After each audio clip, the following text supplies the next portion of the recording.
Hello, everyone, and welcome to NLP and the Coronavirus Day 30. And again, I'm joined by a very special guest, Mr. Dan Bradbury. Dan and I were just having a chat before we came on to work out how long we'd known each other. And we've known each other for at least 15, 16 years because we've got a mutual friend, Andy Harrington, when he ran his first practitioner training, which was in, we think, about 2004, 2005. Dan was actually one of the coaches on that practitioner training. And when there was the graduation right at the end, Andy asked me if I would go along and meet all of his students for the graduation ceremony, etc. And Dan and I were just chatting just over the last couple of days, because Dan's just had a new book published called Turnover is Vanity, Profit is Sanity. And we were just chatting about that, and I said, well, not everybody who watches these lives are in business. I know some of you are actually planning or right on the verge of doing that at this moment. But even for people who are employed, I think that title of the book is still important. A turnover being your salary is vanity, and profit, as in how much you've got left of your salary at the end of the month, is your profit and your sanity. So that's a really, really important thing. And what Dan does is he works with businesses that are particularly in a stage where they want to grow, they want to scale, or they actually want to do acquisitions or mergers. And if you remember right from the start when I was out in Hawaii, then I'd split this whole thing into 3 phases: stabilize, ground, and grow. And so I thought, Dan is definitely the person to share with you today some of his wisdoms, particularly around how we can utilize the current situation to grow personally, professionally, and financially. So Dan, welcome to our live Day 30 for NLP and the Coronavirus. Hey, David. Thanks for having me. Very happy to be here. Great. Thanks, Dan. So, for people that are already in business or thinking of going into business at the moment, what do you think's the major opportunities? I think a lot of people, have been seeing this as being a problem, but from talking to many people, there are many people who are actually turning this whole situation around to be an opportunity. Yeah, I really believe that this, the next 12, 18, 24 months is going to be the biggest transfer of wealth in human history. It's true in every recession. You see it every day on Facebook and the various social platforms with memes of, hey, here are the businesses that were founded in the last recession, or, right, going back to,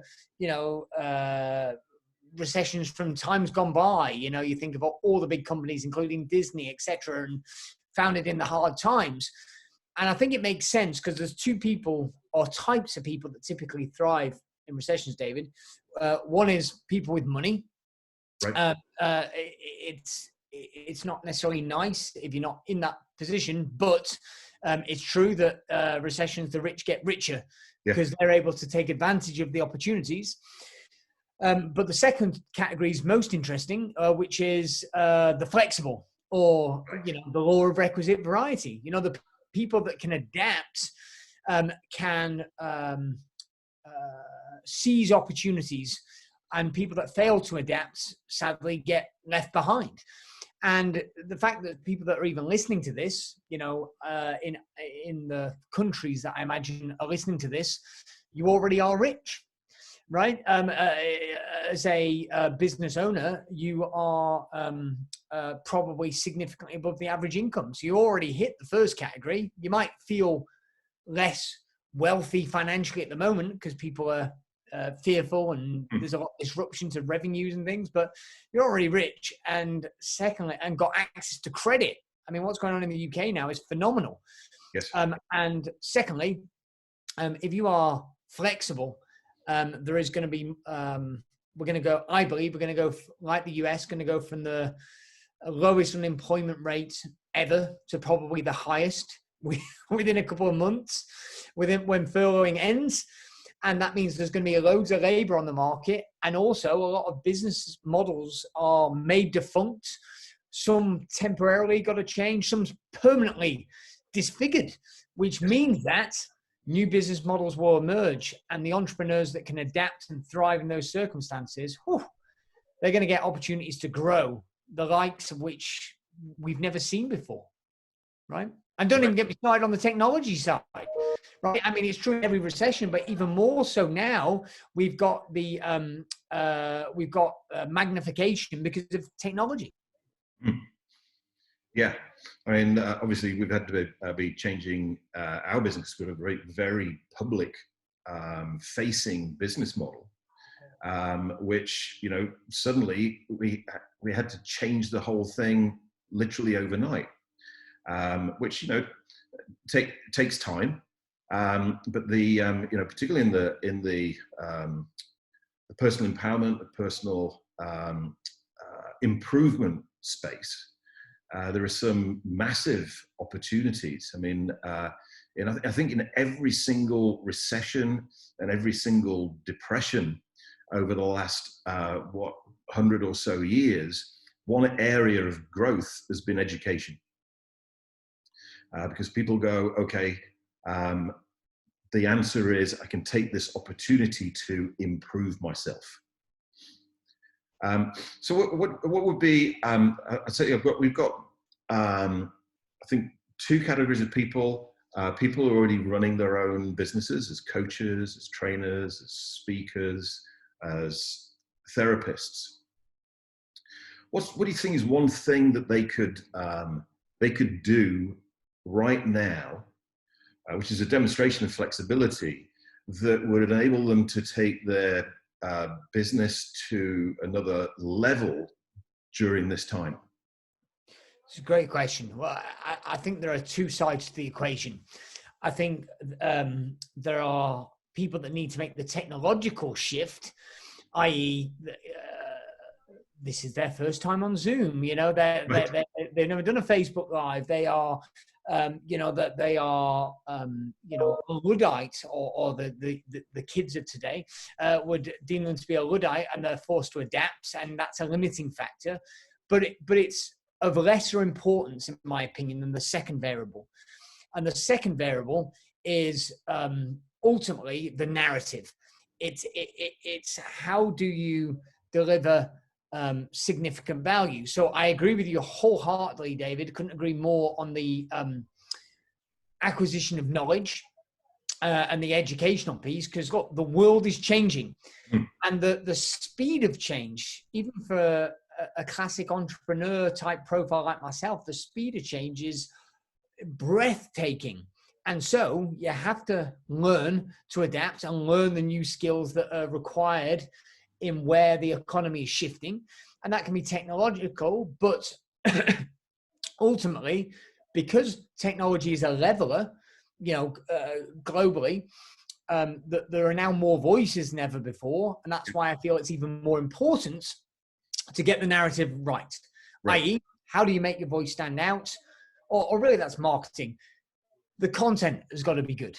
It's got to actually add significant value. It's got to genuinely be better, because it's commoditized. You're only one click away from oblivion.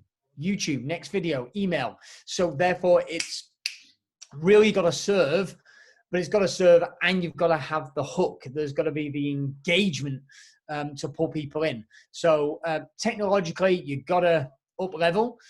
Yeah. And that's not my particular forte. So I, like everybody else, have been forced to adapt, like you have in your business. But you have to figure out how to communicate those messages effectively, how to create and craft your IP. So is there, do you have a kind of like an idea about how people can craft that narrative, that story? Yeah, great question.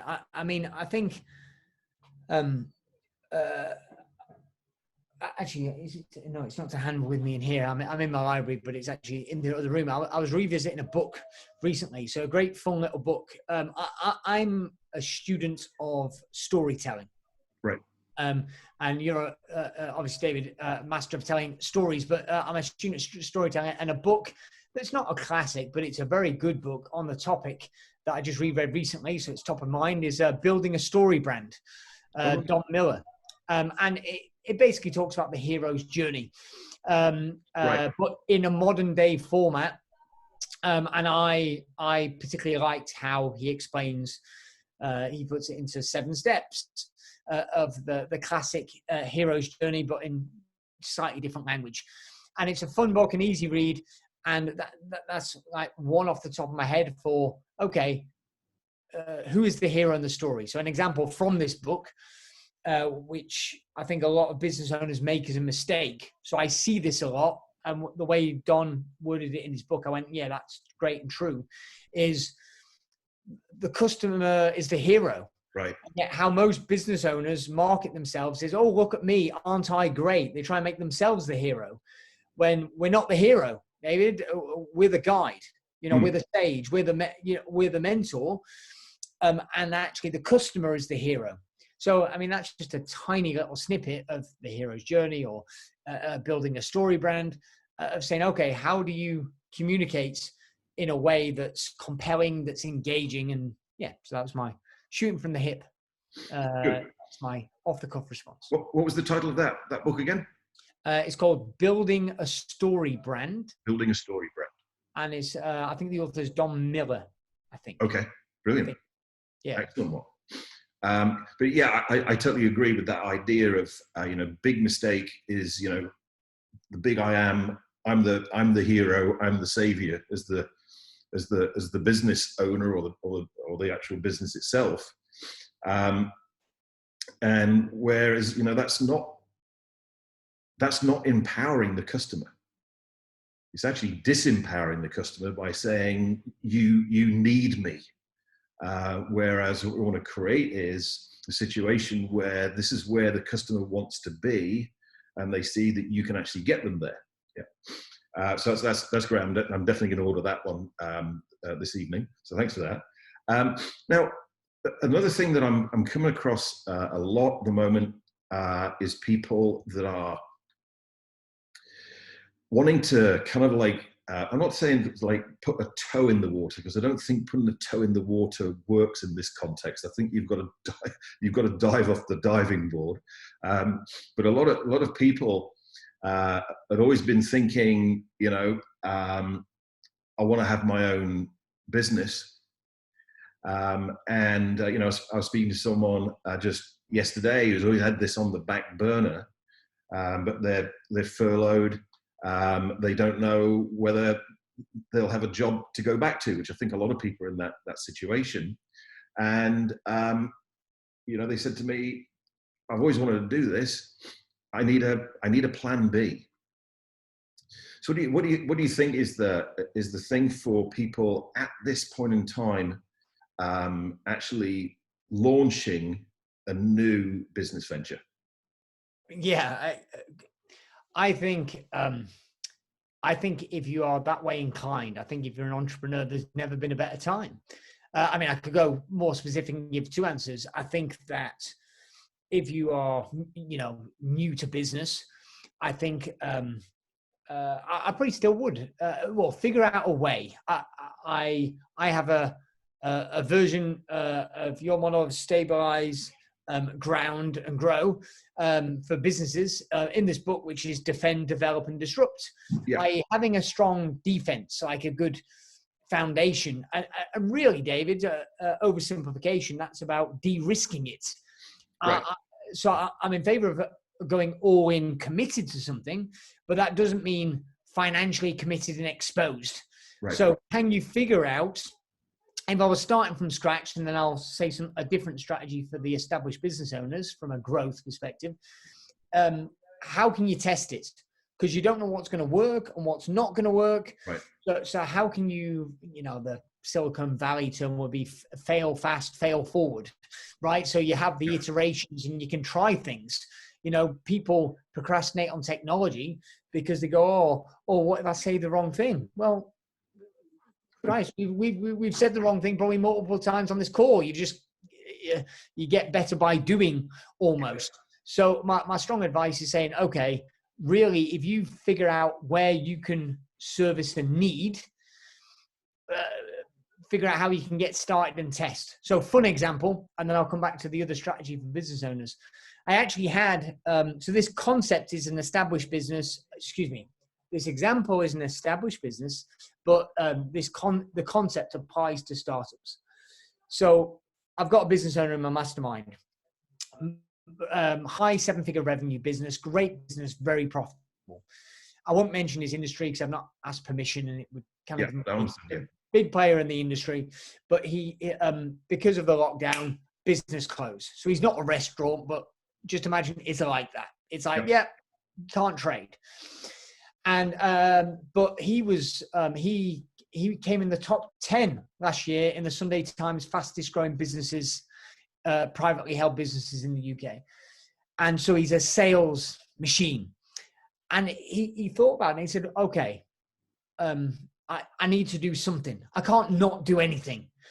What are my skills? What are my assets? And he went, you know what? Actually, at our core, we're a really good sales operation. He's like, I'm masterful at sales and I've got a great team of salespeople. And in effect, he furloughed the rest of his staff, got his salespeople and said, okay, what do we need to sell? And he sourced a variety of kind of air filters, cleaning equipment, etc. And all I'll say is, since we've been in lockdown, he's done over 2 million in sales. Wow. And profitable. Why? Because he figured out, he used the skills that he had to say, okay, people have got cleaning needs, people have got, need relative to the current. Great. How do I apply these skills in a new context?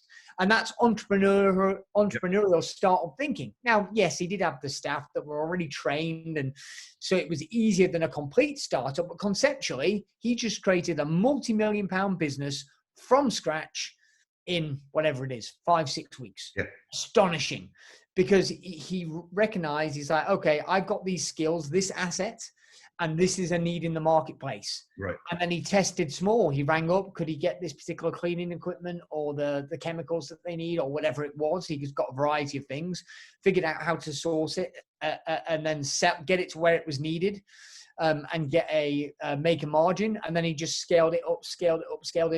So that of that 2 million pounds, let's say, the vast bulk of it in the last 5 weeks, the vast bulk of it has come in the last week to 10 days. Wow. More than half of it is the last 10 days because he's scaling up. Right. Now, who knows what will happen with that business as the kind of cleaning and chemical needs may lessen off, but it wouldn't surprise me if it ends up being a completely different business. Right. But at least, though, he's kept the business running, he's kept his staff working, right, employed, everything, just by the flexibility of one idea. Correct. Yeah. He knew his assets, and he went, how do I leverage this asset? And ultimately he leveraged it by serving a need, right? And that's why I come back to, I'm a fan of technology, David, and you need to in this age or you'll get left behind. But if the idea fundamentally is shit, right, it's not going to work. If people don't want what you've got, right? Yep. Even if you sell it well, if it's a bad, shoddy product, people go away. So you for it to be sustainable, it needs to drive true value, right? So that was one. And coming back to the core business owners, it depends where they're at. So in your language, it was stabilize ground. In mine, it would be defend and develop, i.e., depending on how strong their base is, okay? Some people, the best thing to do right now is prepare. Right. It's not to try and figure out how to squeeze out revenue and figure out how to do everything online, because it just doesn't work in that context. For example, I'm a gym owner. And, while we have pivoted and we are servicing clients online, personally, I don't believe that's not a long-term business that I want to be in. It's a band-aid. So I'm not marketing to try and get people into my online fitness programs. Right. Because that's not where the skill set of my team on the floor in the gyms that I've got, where it lies. Okay. So really we're just preparing, and actually how it works is the second strategy. We're preparing because I believe when the market opens up again, and it will, yep. It's just a question of timing and how long the restrictions go on for, et cetera, et cetera. I think there's going to be countless opportunities. Sorry, I've just got a calendar reminder I'll get rid of, so you can't see what my next reminder is. For buying other gyms, right? There's, equipment now, fitness equipment. If you've checked it out online, my God, oh yeah, it's worth its weight in gold. Right? But I also believe as soon as we open back up again, it'll drop through the floor. Yes. Well, you can buy a load of equipment. Ironically, David, I got kind of lucky. I was about to open. And I was going to open a new site, and I was also about to buy another gym, right? And both have got put on pause because of lockdown. Well, great. Now, all of a sudden, I wasn't contractually committed in either location yet. Right. That gym's probably going to be a lot cheaper for me to buy now. If you're prepared. Again, this is a metaphor for the business owner. You can hire the staff. You can merge with somebody who was previously a competitor, so you've got more security and a better foundation for future growth. Right. So essentially, if you've got somebody who at this moment in time has got this idea that they want to have their own first business, there's two distinct opportunities, isn't there? There's what is a business opportunity? What is a need that they can create value and therefore serve people right at this moment in time whilst we're in lockdown? And also, what is a new need that's going to emerge when we come out of lockdown, which, is, as you say, is just a matter of time, and actually being ready. So as soon as the world presses play again, boom, you're there straight away. So here's a really fun example, which I've not shared publicly before, or that recently I've been sharing with my members because things are changing so quick. So I personally am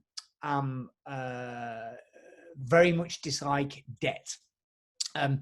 Like most entrepreneurs in my when I was young, in my early 20s, and kind of racked up a load of debt and hated it and hated lending ever since. Okay.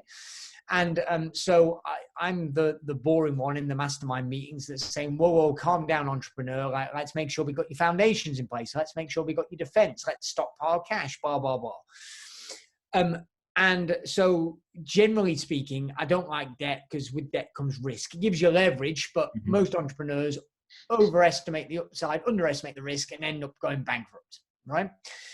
So I'm at the other end of the spectrum these days. I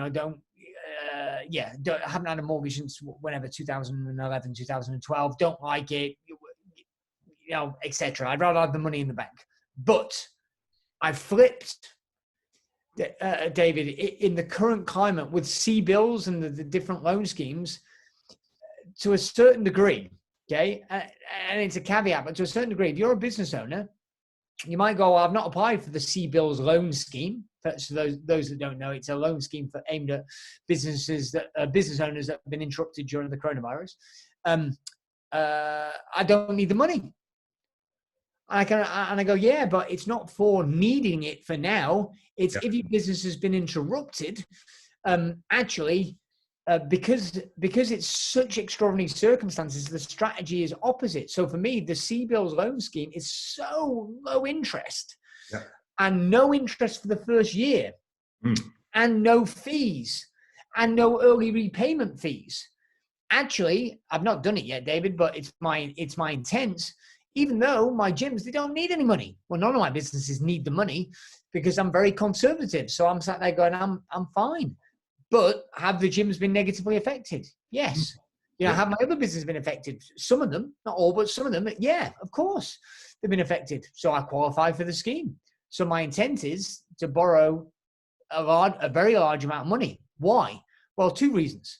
One is it's an insurance policy. If it were to weirdly take a radical long time to recover, you know, if it would take an unimaginable length of time to recover, it could kill off my gyms, and I don't want that. But I'd rather have a very cheap rate of debt. But actually, it's the upside called, hey, you're going to be buying assets for pennies in the pound in six months' time, I believe. So metaphorically, and I don't think this will be literally true in the property market, but if you were going to buy a house that was £500,000, metaphorically, I think the housing market will go soft, and you might get that £500,000 house for $450 maybe. But I'm not really commenting or predicting on that. But in business terms, £500,000 businesses will go for less than half. Yeah. I mean, an example, David, a business I looked at 6 months ago with a group of investors. I've got a little private equity group. We looked at a business. We were in the health space that we were interested in, multiple sites. It was, the owner wanted £2 million. Okay, wanted £2 million. But I evaluated it and I didn't think it was worth more than 1.5. So we said no. We felt it was overpriced, but we politely said no. David, 2 weeks ago, the business owner rang me up and offered me to buy the business for £250,000 cash. Wow. Right. So effectively, you've got a plummet there of whatever, 85%. Yeah.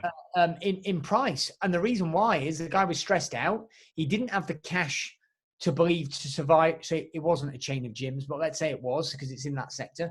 He didn't have the cash. He didn't believe he had the cash to survive till it reopened. And he was just freaked out. And he went, you know what? I just want the money to pay off my mortgage. Right. And he goes, I'll walk away. I don't care. I'll walk away. I'll go and get another job. I don't mind. I just want to pay off my mortgage. And, obviously I would have had to fund the business for X many months. So, there would have been a real, but all of a sudden, rather than £2 million, even with the extra cash I might have had to put in, it probably would have been £500,000. Right.